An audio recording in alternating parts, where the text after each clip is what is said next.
जी अस्सलाम वालेकुम दोस्तों। आज बैठे हैं जी हाफा साहब के पास, बड़ी रौनक लगी हुई है। तो ये ना जी अपना मसूद अहमद भुट्टा साहब है, मेरा ख्याल शायद फैसलाबाद में कहीं रहते हैं। तो इनके पास भी वो कह रहे थे जी एक छोटा सा नुस्खा है सीने के अमराज पे, वो देना चाहते हैं। माशाल्लाह जी, ये भुट्टा साहब नुस्खा अपना शेयर कर रहे हैं जी, ये लें जी आप।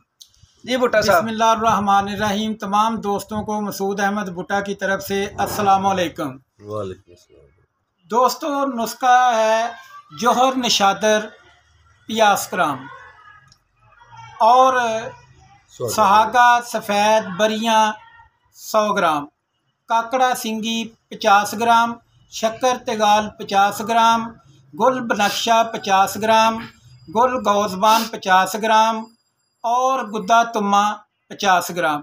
इन तमाम का सफूफ भर लेते तैयार करके जो मीडियम साइज़ कैप्सूल हैं वो भर लें। एक कैप्सूल सुबह और एक कैप्सूल शाम नीम गर्म पानी के साथ दें तो बलगमी खांसी, सीने के अमराज, सीने की जकड़न और सांस का फूलना इससे इंशाल्लाह ताला ख़त्म हो जाएगा।